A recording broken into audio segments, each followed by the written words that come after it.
You are listening to the Brian Craig Show podcast, broadcasting from sunny South Florida. Brian is joined by his wife and co-host, Kathy. Follow Brian on social media at briancraigshow.com. And now, Brian and Kathy. Welcome to the program, everyone. I'm Brian Craig, always joined by my wife and co-host, Kathy. Thanks so much, everyone, for tuning in. Now, Kamala Harris was in a car accident, and this is a big, big deal. And there's also a cover-up involved in this. Now, you may have seen the story that Kamala Harris's motorcade was involved in an accident. That is somewhat accurate, but the actual vehicle that carried Kamala Harris was in an accident, and the Secret Service lied about what happened. Okay? So that adds some mystery to it. How are you going to lie about something you're responsible for when you've got the Vice President of the United States in the car? So there's something fishy going on here. I want to go through this story about it. And this is not clickbait. I'm not trying to be theatrical or anything. This is a highly unusual thing, especially that the Secret Service went and lied about what had happened. That's where the mystery comes in. Okay, listen to this. Vice President Kamala Harris was involved in a minor car accident earlier this week. Now, I find that interesting. When did you hear about this car accident? When you told me this morning. Yeah. Yeah, and you out there listening, when did you hear about this? You're telling me that a car carrying the Vice President of the United States was involved in an accident, even a minor one, and we're just finding out about it now? Are you kidding me? Vice President Kamala Harris was involved in a minor car accident earlier this week that was initially described by the Secret Service as a mechanical failure. Why would they do that? Her motorcade hit a curb with enough force to disable one of the car's wheels late Monday morning. Bless you, Kathy. Thank you. The Washington Post first reported. The Secret Service confirmed the incident. Nobody was injured. Kamala Harris reportedly was transferred to another vehicle. So this is in Washington, D.C. The black SUV that carries her gets into this car accident. They're out on a regular road in Washington, D.C. The sitting Vice President of the United States, Willie Brown's girlfriend, is taken from a vehicle on the street and put into another one. And we're not even hearing about this until now. And this happened days ago. Nobody was injured. Harris reportedly was transferred to another vehicle and continued her route. The vice president was traveling to the White House at the time. She had been examined by medics when she arrived at the White House. Now, that's a little strange. If it just hit a curb, maybe they're lying about that too. She was examined by medics at the White House who confirmed that she was fine. But that doesn't mean she wasn't injured. You can be injured and be fine. The incident was apparently first described as a mechanical failure to senior Secret Service officials, but they were told the full story later in person. The driver of her car had overcorrected at a tunnel in the Washington, D.C. neighborhood of Foggy Bottom. Initially describing the incident as a mechanical failure was part of standard protocol, the Washington Post reported. Now remember, the Washington Post are a bunch of liars. That's Woodward and Bernstein, Watergate, and all that crap, okay? So they're not in the business of reporting news. They're in the business of being the Pravda of the Democrat Party. But the Washington Post also notes that the new Secret Service head, Kimberly Cheadle, they got a lady running it, confided to allies that she was disturbed by the inaccuracy of the alert in relation to Harris's incident. The Secret Service director was relieved to get the fuller account later in the day. So the director of the Secret Service was lied to. Kamala Harris knows what happened. She was in the car. So how did they think they were going to get away lying to the director of the Secret Service about this? It's almost, well, not almost. To me, it sounds like Kamala Harris, for some reason that I'll let you guys speculate on, was somehow involved in the cover-up herself. Seems so. Yeah. The question is, why did they feel the need to lie about Well, listen to this. They're obviously trying to hide something. And Kamala was a part of it because she was there in the car. And get this. They didn't come clean.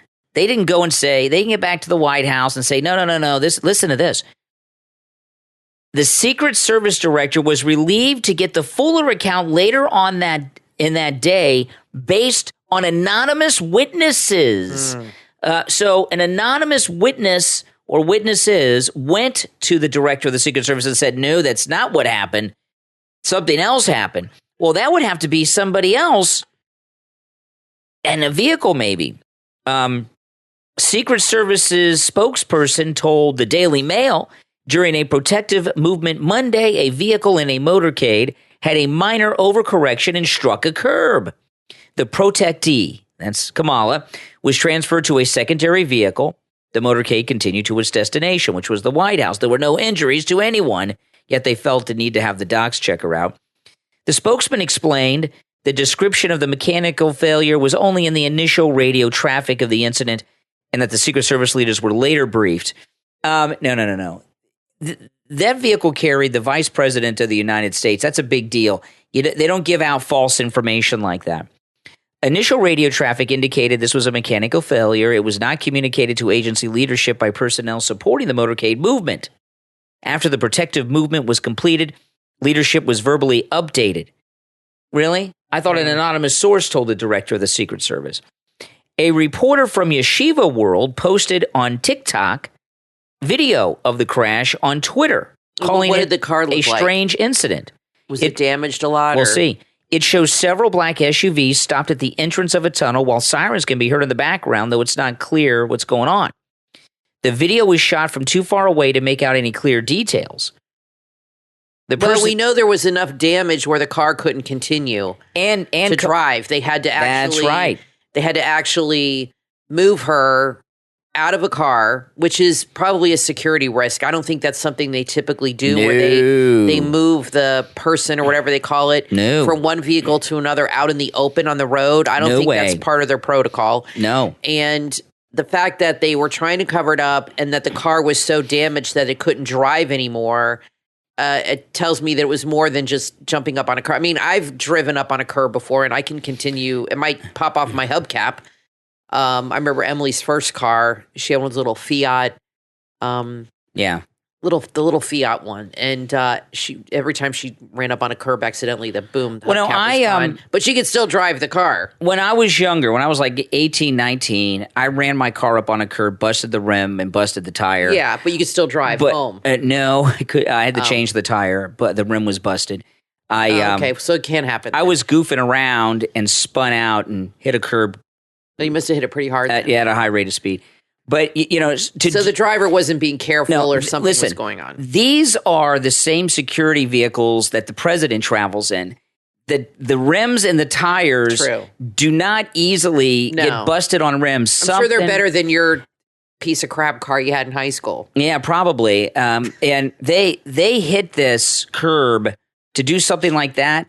They'd have to hit it incredibly hard. These are those, you've seen the tires on these things. These are tires that are run flats that can take hits and everything for security reasons. Yeah, that's true. I mean, of course, and I drove stinks here. I drove a. It's not like our daughter's old Fiat. Yeah, and I didn't drive such a great car in high school either. I'm just giving Brian a hard time. But yeah, I mean, these cars something happened here. Are made. They're the top of the line. They're like industrial. You know what I mean? Kathy, they have tires that can take bullets. So these tires, something happened. These tires don't get busted, and the rims on them don't get busted easily. Just that easily. No. While the video was shot from too far away to make out any clear details, the person recording, this is the TikTok video, seems certain that they see the vice president outside of the car that had hit the curb. The Secret Service protocols and sometimes mysterious security moves have been forced under the spotlight in recent months after the agency was accused of deleting text messages from a January 5th, 6th of last year. And it goes on and on. Let me see if there's anything back on this. No, that is it right now on the car. I was looking to see if they'd updated the story since we had started, but they have not.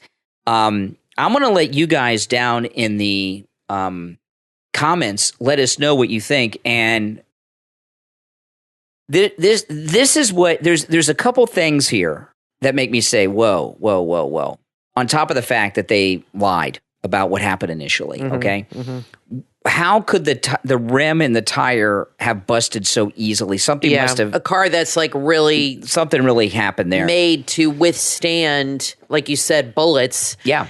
And I'm sure the tires are like the best you can buy, and everything's super reinforced to be able to continue to drive. I mean, look at Kennedy. I mean, his car kept going. I mean, they didn't hit anything, but that was a horrible thing that happened to him. So there's that part, and then the other thing, cars are meant to keep going in case there's a scary thing. You know what I mean? They're built for that way. And this car couldn't continue. Kamala's SUV was so severely damaged, it was no longer drivable. Mm-hmm. It was no longer drivable. Considering the way those cars are built. These cars are built to withstand attacks from terrorists. So that's one factor. Yeah. The other thing is, why was Kamala Harris going along with this deception? Okay. Thirdly, how did they think they'd get away with it? There's people the vice president gets out of the vehicle in another vehicle. They got the damaged vehicle. And why did they feel a need to give her a medical checkup? Kamala was doing something. There was something going on inside of her vehicle that they don't want us to know about. Maybe that led to the accident. Maybe she was sitting in the front seat. You never know. I'll leave it there. You never know. Or maybe something was going on in the back seat that the Secret Service guy driving wanted to see something. It doesn't say. And I'll tell you this. He might have questions too. They just had that girl traitor that worked for Trump talking about how he was tried to grab the wheel of the Secret Service vehicle. Mm-hmm. Remember this? That absurd claim. Okay. So things happening in Secret Service vehicles driving people from the executive branch have been in the news lately because of that lie that girl told about Trump. This story, there's been a complete media blackout. In fact, if it wasn't for this person who got the TikTok video up on Twitter, we probably wouldn't have heard anything about it. Okay, I'm going to be like super conspiratorial here because it just occurred to me. Well, there's a conspiracy going on. Well, maybe not the one you think. Why would it benefit the swamp, the powers that be, to make the Secret Service look like they're lying and covering things up? Because it's better than whatever that was going on in the vehicle. Something was going on in the vehicle. No. All roads lead to Trump in D.C. Perhaps, now this sounds nuts, but perhaps they're putting out this story to malign the Secret Service and give the impression that they're in the habit of covering things up, including covering. That's a lot of deep thought there, I'm Kathy. a deep thinker, including covering things up for Trump. That's just a theory. Okay, these are devious people. But do you understand where I'm going with this? I do, but you know what? Maybe it's not about Kamala. Maybe it's about making the Secret Service taking advantage of a situation and making the Secret Service look like they're in the business of covering things up for people. I think that's a little too deep. I think maybe I think not. Something was going on inside this vehicle that's probably more likely, and that led to the accident. Yeah, and they don't want us to know what it was.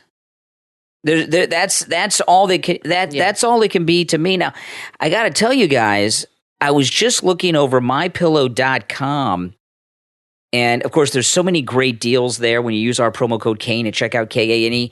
On the last podcast, we were talking about these great gifts, the children's Bible story pillows that are 50% off. Listen to this. This is a brand new item. At least it's new to me. I've never seen this at mypillow.com before. Mike Lindell now has Bible story throw blankets. Fun. And they're 30% off when you use our promo code at checkout, Kane, Kane. And these really make great gifts for the kids. I agree. And for the grandkids, the children's Bible story blankets. And I'm thinking send them to your grandkids. They'll love them. And they're really a nice size for the kids and the grandkids' beds. And they have all the stories from the Bible that are on the pillows, right? I mean, look through that. That's the so you can get them coordinating. Yeah, that's the birth of baby Jesus, that's nice. And it has great artwork on it, and the Bible verses on the back. They are beautiful. They also Jonah and the whale, Daniel in the lion's den. They have them all. And that's one of my favorite stories, Daniel. It's a great story. Yeah, so go to mypillow.com. The Mike Lindell MyPillow children's Bible story blankets are now. Just to make sure I get the deal right, because I don't want to give you the wrong. 30% off. 30% off when you use great. the promo code Kane at checkout, Kane. I just got some of the bath sheets yesterday. I ordered 2. Oh, then we'll find out what that is. I have no idea what a bath sheet is. They're like the towels, which his towels are already large. These are even bigger. So his towels, I promise you, are already larger than normal towels and thicker. And these are even bigger than those. Yeah, that's awesome. So if you like big towels, and he also has beach towels and pool towels for the pool. He really has everything. It's amazing how many things they've added since he started. We started with the pillow. I know people think this is nuts. I'm not a big guy, okay? But I like drying off with beach towels. I like a big towel. The problem with most towels, not the MyPillow, is after a while, after you wash them, and I have some towels that are old and I'm slowly throwing them away because we go through a lot of towels because I wash them after every use. That's just how I am. I'm crazy about linens, and I wash them in hot, super hot, sanitized water after one use. That's just how I am. You can ask Brian. So he never stops doing laundry here. And usually with regular towels, after a few years, they get really thin.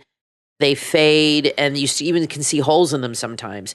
Now, I've had the MyPillow towels. I have like 4 or 5 sets, but I think the first time I bought the towels was a couple years ago, and I got to tell you, they get washed all the time, and they are just as nice as the day I bought them, and that is not hyperbole. I'm telling you the truth. They're just as thick, just as nice, just as soft. I don't know how he does it. But they are the most amazing towels. I even bought more. I don't even think I need any more, maybe a couple more, but I can't help myself. Well, that's how good they are. I'll tell you, I not thought about that till you said it, but we have a new set of towels. I cannot tell which set is the brand new set and which set is the first set we got. No, you can't. Yeah. I mean, I know because I remember, but they really do stay soft and thick. Really, they're amazing. Yeah. Well, listen, go to mypillow.com. Whatever specials you see there, take advantage of with our promo code at checkout, Kane, Kane. Listen, we're going to take a quick break. When we get back, there's a lot more to talk about. Don't go anywhere. I'm Brian Craig, always joined by my wife and co-host Kathy. We'll be right back. Calling all crypto investors. There's a blockchain with utility you don't want to miss. Apex is a custom layer 1 blockchain with 0 gas fees, built for security, scalability, and performance. It's powered by its native coin, Omnia, and hosts thousands of decentralized applications in a gas-free environment. Enjoy lightning-fast performance, high security encryption, and 0 fees using Apex blockchain. Join more than 25,000 users today by adding Apex Chain to your Web3 wallet at theapexchain.org. That's theapexchain.org. Attention small business owners. Do you want a free way to increase your sales and grow your business? Then tune into Small Business Friday, a podcast to help business owners just like you. Small Business Friday is a podcast with a mission, and that's to give a free platform to small businesses so they can share their info with the public and bring in more customers. Listen to the experiences and expertise from host Joe Tant and Elton Hollis. Together, they create a podcast filled with actionable information to help you along your entrepreneurial journey. You can listen to Small Business Friday on Facebook, LinkedIn, Spotify, Apple Podcast, YouTube, and TikTok. Small Business Friday, filled with the small business tips you don't want to miss. Uplift your vibes and elevate your frequency with Vibing with Purpose. Vibing with Purpose is a spiritual botanica and magical tools and goodie shop. If you need a self-care kit, full moon box, mental health gift box, or need help removing bad vibes and energy from you, your children, or home, they got you covered. If you're looking for help on pampering yourself or a friend and any loved one's birthday or anniversary, they can help. They carry sprays, candles, crystals, jewelry, sage, spa kits, and gift boxes. Don't let hard times or bad vibes weigh you down. Let Vibing with Purpose get your life back on track. They ship fast within just 2 days of ordering to get all their handmade goods to you quickly. Use the promo code SHOP25 and save 25% off your order. Start vibing right now online at vibingwithpurpose.com or on Etsy, etsy.com/shop/vibingwithpurpose. You are listening to the Brian Craig Show podcast, broadcasting from sunny South Florida. Brian is joined by his wife and co-host, Kathy. Follow Brian on social media at BrianCraigShow.com. And now, Brian and Kathy. Welcome back, everyone. I'm Brian Craig, always joined by my wife and co-host Kathy. So it's been, a couple weeks now since Biden gave that speech, that Ultra MAGA are the enemy and all of this business. And listen to this story. We are in a phase in this country that I never thought would happen. There is a Stalinist-like purge of American citizens going on. Listen to this. This is in Breitbart. This is really frightening. In a press release announcing the charges on Wednesday, the Department of Justice said 11 individuals who are pro-life advocates have violated the Freedom of Access to Clinic Entrances Act during a protest in 2021. This is at a Tennessee abortion clinic in which they engaged in a conspiracy to prevent a Nashville area abortion clinic from providing and patients from receiving reproductive health care services. They got the names of all of them here, the 11. Their leader was identified as Chester Gallagher. The Justice Department alleges that he utilized social media to coordinate the blockade of an abortion, otherwise known as a rescue. His co-conspirators and others blocked the clinic's entry doors and prevented a patient and an employee from entering. The 11 individuals, aided and abetted by one another, used force and physical obstruction to injure, intimidate, and interfere with employees of the clinic and a patient who was seeking reproductive health services. The charges further allege that the activists used physical obstruction to intimidate and interfere with the abortion clinic employees and a patient because the clinic was providing and the patient sought reproductive health services. According to Live Action, the FBI attempted to raid the home of the pro-life leader, that's Chester Gallagher, over what they reported was a peaceful protest that local authorities did not see fit to prosecute. So what they have said is they were praying in front of the clinic on the public sidewalk. Local law enforcement saw no need to prosecute or anything else. And now the Justice Department has gone into them. Now, this is what's going on here. This is beyond this incident. And these 11 people, our prayers are with them. Here's the thing. Okay. I've talked about on this program a lot for the past few years about, for the last 10 or 12 years, for the very first time, conservative activists have been activated. There were not very many conservative activists that went and showed up at things and did things. Right. Prior to about 10 years ago. And the reason that is because I'll just give you the Reader's Digest version of what I've talked about many, many times. This started back in 2008 during our 2010, I should say, when the Obamacare town hall meetings were happening and the Tea Party formed. And the Tea Party formed through Facebook groups that were formed all over the country of conservatives who opposed Obamacare. And that's how the Tea Party was born. And social media allowed conservatives for the first time to organize. Liberals have always been organizing demonstrations and protests throughout not only our lives, but throughout the history of our nation, because they have time to go to meetings and stuff. Mm-hmm. Conservatives have jobs and families, kids don't have time for that. And social media, Facebook is what started it, but social media allowed conservatives a way that they could organize that was impossible to do before because they didn't have time to go to meetings. And what that has resulted in conservatives not just being able to organize activist protest and things like at these abortion clinics or Trump rallies. And, even in the early days of the Trump rallies, when President Trump first came down the escalator, I was getting notified on social media and things like that about the Trump rallies coming. That's how it happened. And the political establishment that are losing their grip over the control of us are losing it, they believe, because conservatives are activists now.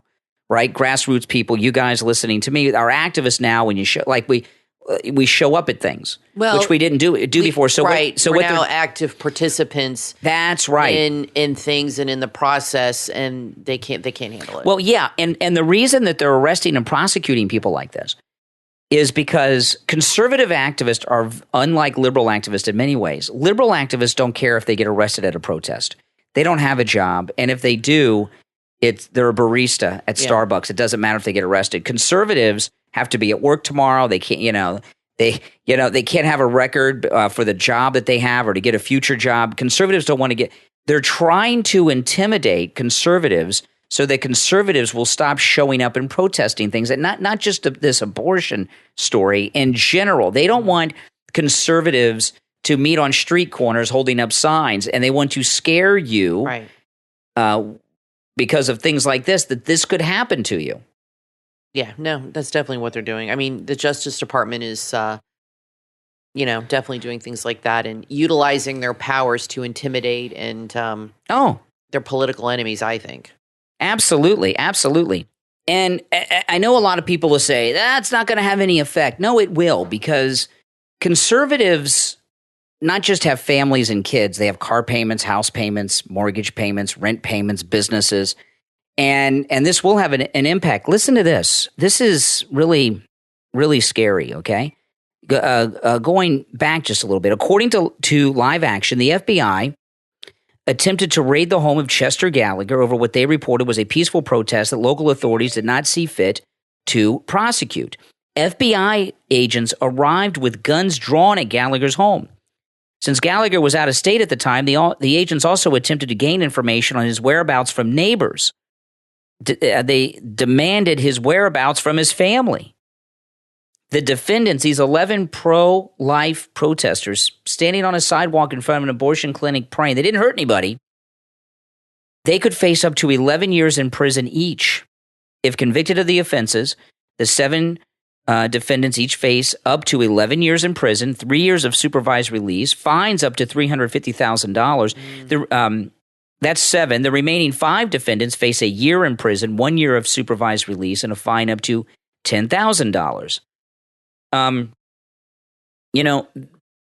Every election, people say this is the most important election of our lifetime. And everyone is the most important because it's the one that's going to have the most impact on you directly, is the one that we're facing, whether it's this one or it's 1975 and there's an election coming up. Whatever election you're facing is the most important because it's the one that's going to affect your life immediately. Right. Things that might have been very important in the past, but the past is the past.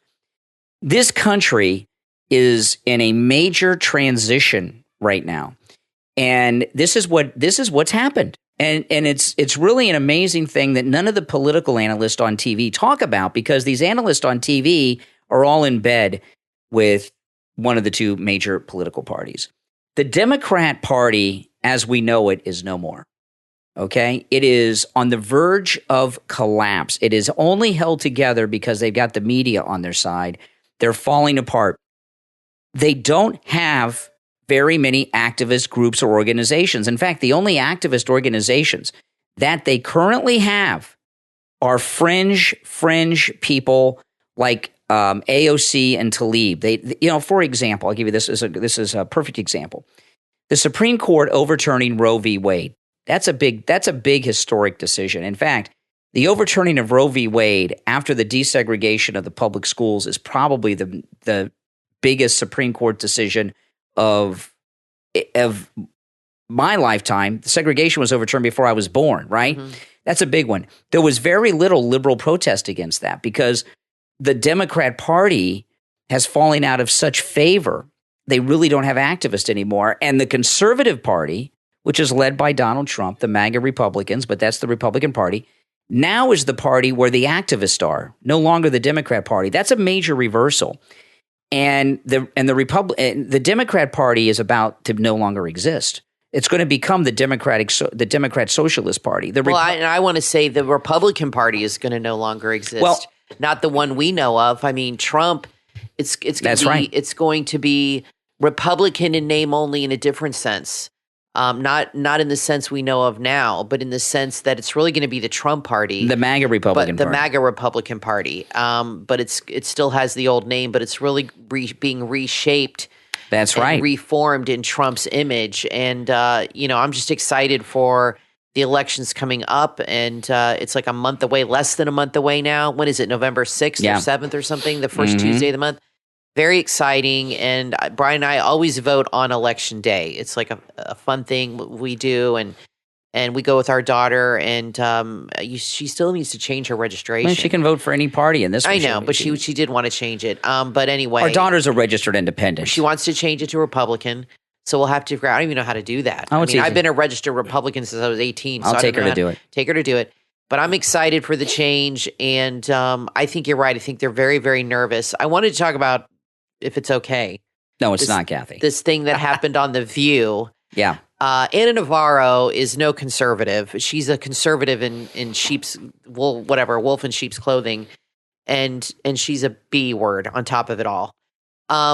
She said something that infuriated me. I saw the clip on TikTok.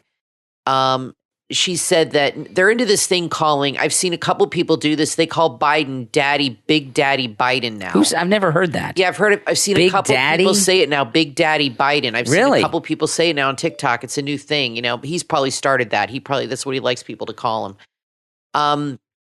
So anyway, she said that Big Daddy Biden or something to that effect had to go to Florida and save the day and blah, blah, blah. And that really aggravated me because if you live in Florida, you see how hard Ron DeSantis is working. He was on Sean Hannity the other night, and the guy was almost asleep. He is so exhausted. He could tell. And even Sean said, you look so tired. His wife has raised over $40 million now with this fund that we donated to last week. I made another donation to a food bank today in Fort Myers. She has raised $40 million in a week. That is going directly to the survivors. They fixed the bridge. They now have Publix. Yesterday, there was tons of video on TikTok of Publix bringing in massive amounts of food, water supplies to Sanibel Island. Ron DeSantis did all of this. But Anna Navarro wants Biden to come in and get all the credit because he showed up one day for a couple hours and shook some hands. And did nothing. And made a stupid speech and whispered in Nikki Fried's ear and creeped her out. So he's supposed to get credit for everything that all these people, and then the mayor of Fort Myers really aggravates me, going up and kissing Biden's ass. And taking the Lord's name in vain. Really makes me mad, these people.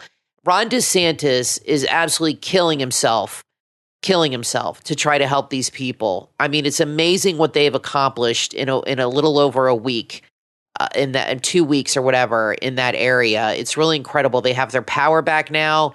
I read 2.5 million people have their power back. That is unheard of. When we lost our power to Wilma, of course, it was a while ago, we were out without power for about 3 weeks. Well, Ron DeSantis wasn't governor and then. The damage was we only had a few. You had to leave the state. Yeah, I had to go to Atlanta for 2 weeks. Yeah.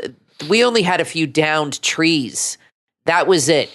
This was massive damage in a city. A city was leveled, like a bomb went off. Like literally everything was leveled, and they still got the power up within like 10 days. It's incredible to me.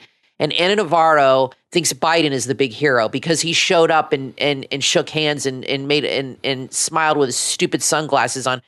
She is infuriating. Usually I don't care what she says, but man, that really pissed me off that she would actually have the gall. And she calls herself a Republican too. Well, and she's a Floridian on top of it. She should be ashamed of herself. Now, the part of Florida that we live in, we're in the Mar-a-Lago part of Florida, okay? We didn't get hit by the hurricane. No, we were like us in the Panhandle. We're the only two that were okay. The west coast of Florida, which is the Gulf of Mexico coast, the Fort Myers area, they got hit. They got hit pretty hard. But I'm here to tell you, I have seen and been through a lot of hurricanes. I know this was the fourth strongest storm ever to hit. This was as bad as Andrew. But I've been through storms pretty close. We got hit once by 2 Category 3 hurricanes, about 10 days apart, and we were cleaning up from the first one. We got hit again. So we've been through it. But nothing like these people. I have never seen a hurricane aftermath so well done and organized and relief given. Yeah, and let me tell you, I don't know anything about the mayor of Fort Myers is the guy who Biden went up and said nobody blanks with a Biden, and then the mayor took the Lord's name in vain. I don't know if that guy's a Republican or a Democrat. I doubt he's a Republican. If he's a Republican, we need to throw him out of the party. And what has he done with his stupid hat? What has he done? Probably nothing. To take the Lord's name in vain like that, and then he was Biden's wingman when Biden moved in and was inappropriate with the Florida State Agricultural Commissioner, Nikki Fried. That guy needs to be tossed out of office in Fort Myers. I hope they don't reelect him. Let me tell you, I was embarrassed as a Floridian to see that Fort Myers mayor. That Fort Myers mayor, I thought, was an embarrassment and pretty harsh. But what you're talking about with Ana Navarro, let me tell you, not only has Ron DeSantis done an incredible job. I mean, what has she done other than eat two meals at a time? Eat a lot. His wife, the First Lady of Florida, has raised almost $40 million for hurricane relief. Right. We have donated to that fund.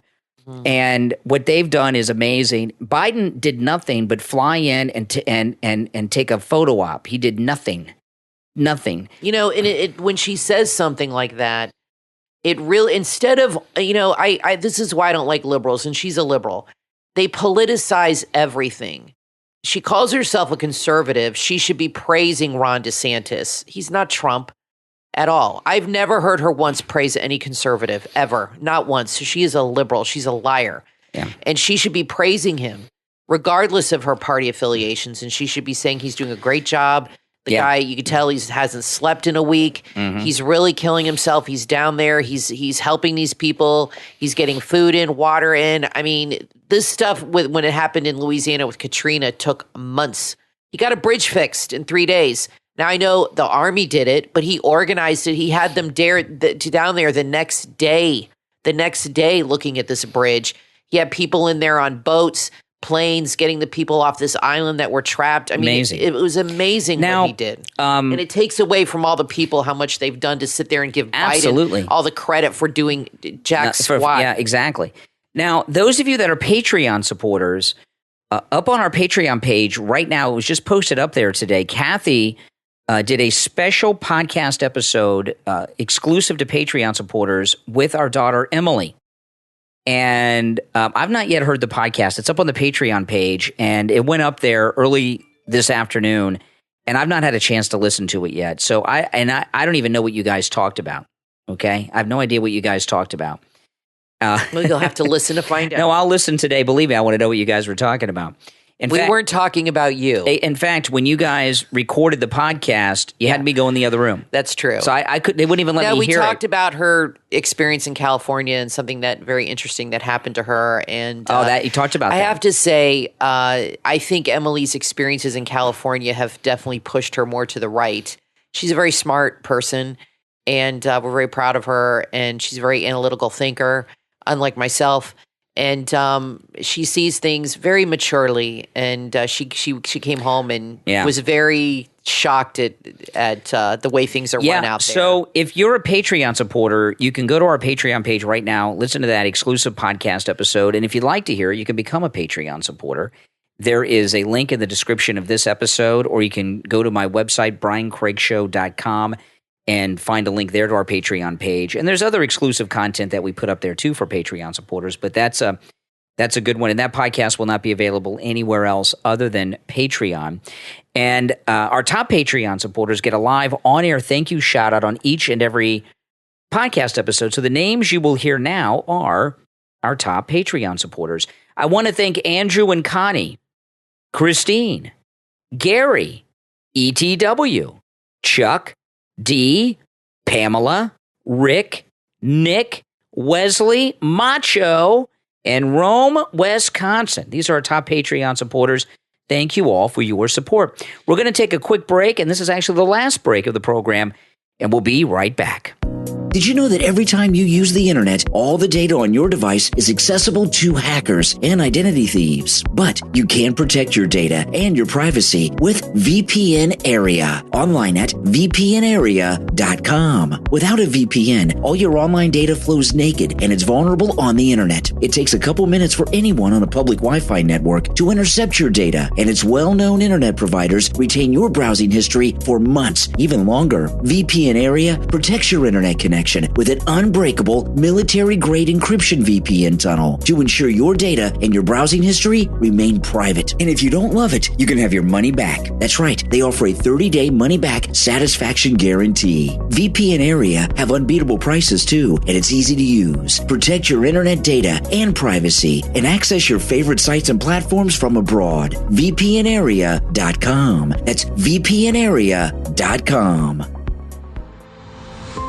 From author L.T. Codso comes the award-winning novel Locker 572, available on Amazon. Locker 572 welcomes you to North Harbor High, where a girl can get bullied to death. Sheridan Alexander moves to her 5th foster home since kindergarten. Her 2 goals are to graduate and exit the system without any more trouble. That is, until she's assigned Locker 572 and finds the abandoned journal of Ribbon Barber. The journal pages reveal the endless insult and abuse flung at an innocent girl. Sheridan needs to find Ribbon and protect her before it's too late, even if it means giving up her most stable home in years. Locker 572 is approved curriculum in 7th to 12th grade classrooms across the country. Available in Kindle, paperback, and audiobook. Locker 572 from author L.T. Codso. Order your copy right now on Amazon.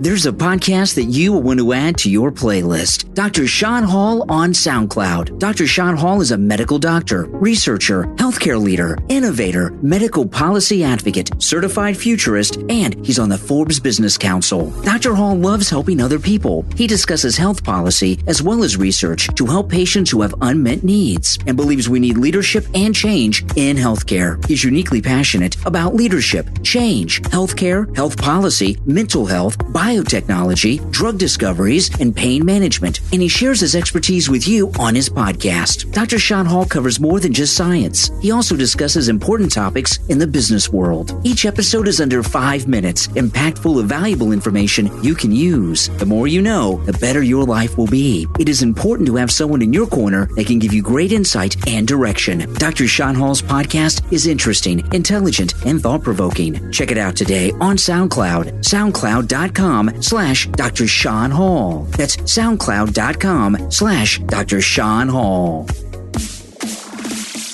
You are listening to The Brian Craig Show podcast, broadcasting from sunny South Florida. Brian is joined by his wife and co-host, Kathy. Follow Brian on social media at briancraigshow.com. And now, Brian and Kathy.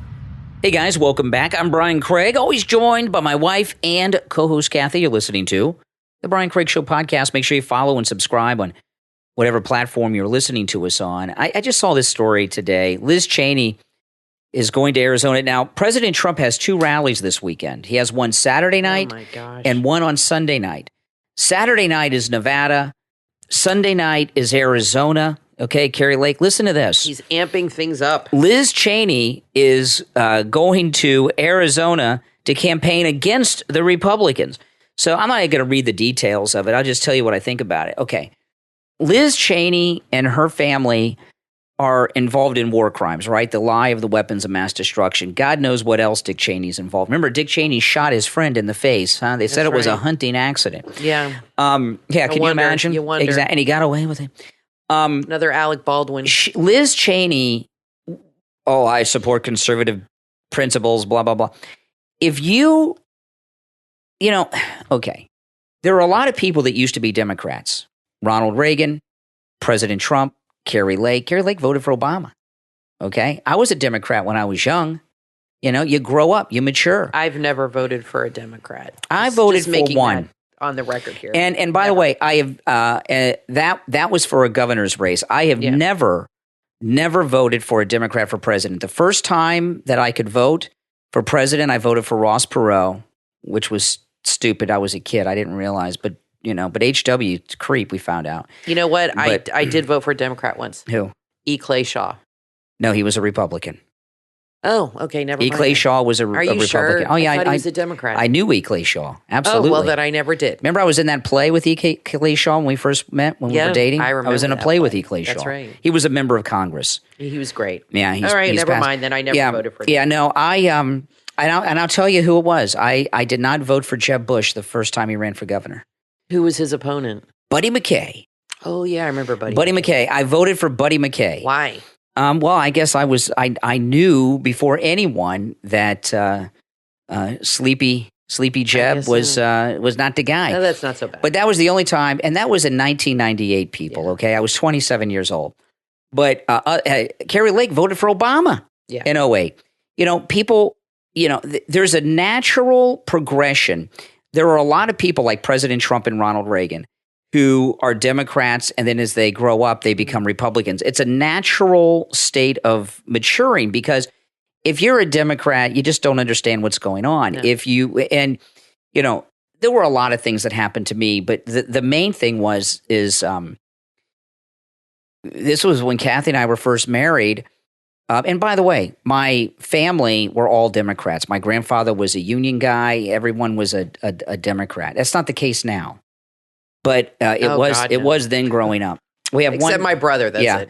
But Kathy and I remember one year, right after we got married, we did our taxes. You may have heard me talk about this before. It was a shocking thing.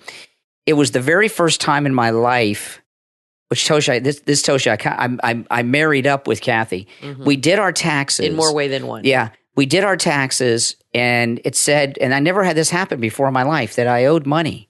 I always got returns. There was no return. We owed money. It was over $3,000, and I thought there was a mistake, so I had the taxes redone.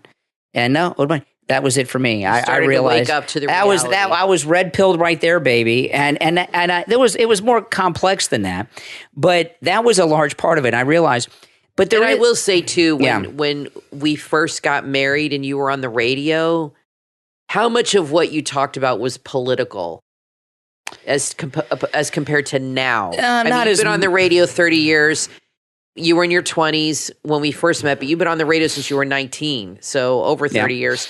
Ugh. But when we were in our 20s and you were doing the radio show with Steve and other people, how much of what you talked about was politics? Not as much as today. Not nearly as much. And what I was you talked more about like pop culture, and I didn't know what I was talking about.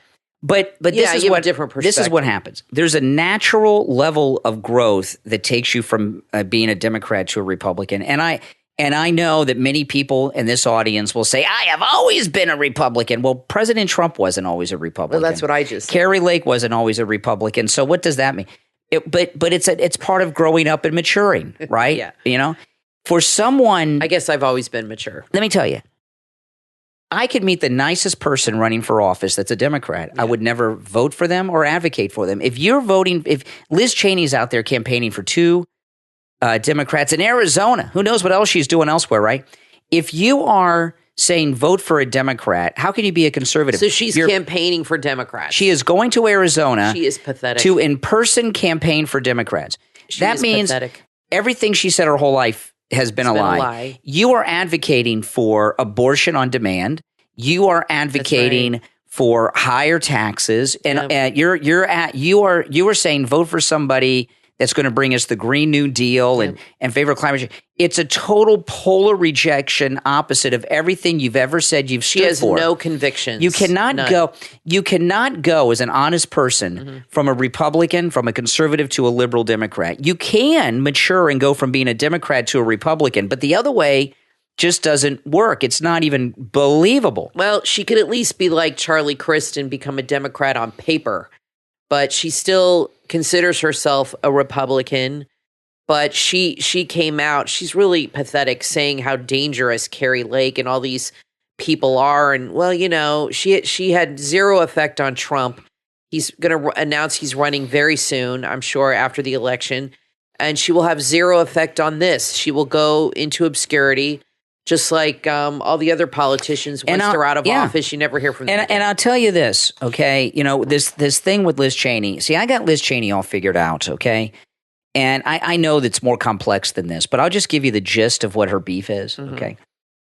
Liz Cheney, now again, she's not aware of this because she's a spoiled trust fund baby who never worked nor earned anything in her life. She's not aware of that. She thinks I'm a hardworking woman and I did it. She did it because her daddy was Secretary of Defense, Vice President, and a corrupt person in the Republican establishment. She is the political version of Mary Trump. And this is what I mean. Mary Trump, you heard me right. This is what I mean. she, I was talked about running for president. This lunatic, Liz Cheney, actually thought that she was going to be president one day and that she was owed this big role in the Republican Party that she inherited through her corrupt war criminal dad. And Donald Trump and the MAGA movement took that away from her. She's been like, I saw an interesting document. So hold on. So you think that she was planning to run after Jeb? To maybe run for president after Jeb was done, or be Jeb's VP. Maybe she was going to be Jeb's VP, something like that. She was thinking about this. Let me give you an example. And Trump interrupted her plans. Those of you that listen to us in the UK, so many. In the UK, you'll get this a little bit more. I saw a couple weeks ago a very interesting documentary on Princess Anne, who is Prince Charles' sister. Oh, yeah, that was a good documentary. It was fascinating. It was done in the UK. It was about an hour and a half long. I did not know about this kidnapping plot where she fought off the kidnapper who got in her car. It was amazing. But anyway, when she was a little girl growing up, right, she's the younger sister of Charles, but she was the second child. So she was third in line for the throne for many years of her young childhood. And then as an older woman, she's so far removed, it doesn't matter. She's been really kicked way back in the line of succession. That's the deal with Liz Cheney. Liz Cheney was at the front of the line of the American Republican establishment royalty, and then this guy the Celebrity Apprentice host came down the escalator. No, I think you're right. I think, and now she's in the back of the line, and Mary Trump feels the same way that she should have everything that Ivanka has. I think you're spot on. I never thought of it that way. I think Cheney and Jeb, they're good friends. I bet she was planning on being his vice president or something. She had something running for president herself, and Trump just totally upset their plans like he does with so many. Mm-hmm. And there's too much bitterness and anger coming from her for it not to be personal. This is not about January 6th with her. That's just her conduit. Yep. It's really her personal vendetta. Yep. Against Trump. Exactly. And I never thought of it That's that way. That's exactly what it is. Spot on with that one. That's exactly what it is. Now, just one last thing before we go. I got this. I ordered this book a month ago, and I just got it in the mail yesterday. We're about to go to war over there in Europe, okay? Things are heating up. I hope not. We're now finding out that Poland, working for the United States, is believed to have blown up the Russian pipelines, the Nord Stream pipelines. Boy. Why would they do that? Why would they get involved in that? Because they want a war. They want a war. Big money. I got this book that I'm dying to read. I want to start reading this maybe tonight. It'll take me a while to read. It's written by Mikhail Gorbachev, and I ordered this right after he died, the day after he died. So whenever that was, is when I ordered this. And it's written by Mikhail Gorbachev. It's called On My Country and the World. And it is the history of the Soviet Union. And I'm very curious to read all of this and learn all about it, and also about how the collapse of the Soviet Union happened and everything else. I just want to say this last thing, because this is how things operate. They're pushing us to war. When Kathy and I, Generation X kids were kids, it was the Cold War with Russia. And we were talking on the last show about the day after, and I saw in the chat room on YouTube, Katina was asking. There was a British version of there was a movie like that in England, and yes, it aired on PBS here. It was called Threads, which showed before the nuclear war, during the nuclear war, and up to 13 years after. Oh, it was called Threads. It was done by British Television, and I watched it, and it scared the what out of it. But we had the Cold War with Russia was the big thing. And my cousin, who has passed away, is a graduate of the United States Air Force Academy, and he went to the Air Force Academy when I was in middle school. And in 1985, he went to Epcot Center. This is 85. This is the height of the Cold War, right? He went to Epcot Center here in Orlando, Florida, and went to the Morocco Pavilion and was speaking in Arabic, my cousin, to the Moroccans that work there. And I did not know that he spoke. How old was he? He was 5 years older than me, 5 or 6 years older than me. And I did not know he spoke Arabic. And I asked him about it. I said, "You're speaking Arabic?" I asked him, "What do you is this?" He says, "It's Arabic." I said, "Arabic?" He's like, "Yeah, I'm studying Arabic at the Air Force Academy." This is in 1985.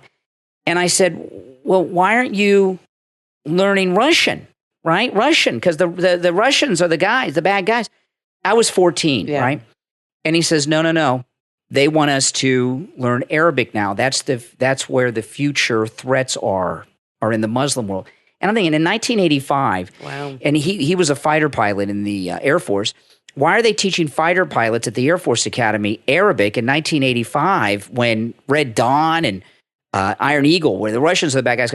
And because we're all forced into these wars, whether it's the Cold War, Ukraine, or the war on terror in Iraq. I don't know if we're forced. It seems like Biden's an active participant. The military drive us into it. Oh, yeah, forcing us. And the government drive us into it. It's all fake. And they're about to lead us into another war. And these next two elections, this midterm and then the 24 presidential election, will decide whether or not America's going to go to war in Europe again. Steve talks about on the radio a lot how the country will be saved with this next election. He's been talking about it for months and months and months, and how everything will be great when that happens. And I love Steve, don't get me wrong, but I don't necessarily agree with that. Say we take the House and the Senate. When have the Republicans ever done anything? This is different, Kathy. You think they can help stop this going on? I hope so. Yeah, these are going to be MAGA Republicans led by President Trump, and there's going to be real hearings into everything. But listen, do you think can they stop us from going into a war? Yes. Can they stop Biden from doing that? Yes, they can, because of all the investigations that are going to happen. He's going to not be able to pull it off, Biden. I hope they stop the funding. When he starts getting... But listen, we're out of time. We can talk about that in more detail on the next episode. But guys, these are some scary, scary times. You're listening to the Brian Craig Show podcast. I'm Brian, always joined by my wife and co-host Kathy. If you would like to advertise on the podcast, go to my website, briancraigshow.com, and send us an email there. If you have a business or anything you would like to promote or advertise on the program, you can contact us through briancraigshow.com, and we'll get back to you. Thanks, everyone, for listening. We will talk to you next time. Get ready for a tale of magic, witches, excitement, and danger. Clara Thorne, The Witch That Was Found, from best-selling author Don Jones. Clara is a girl who doesn't quite fit in. It's as if everyone senses there's something different about her. She winds up going through a border to Underhill, where she's thrown into a world she never knew existed. Join Clara as she enters a fantastic world full of magic and adventure, with twists and turns along the way. Experience the magic by ordering your copy on Amazon. Clara Thorne, The Witch That Was Found, by best-selling author Don Jones.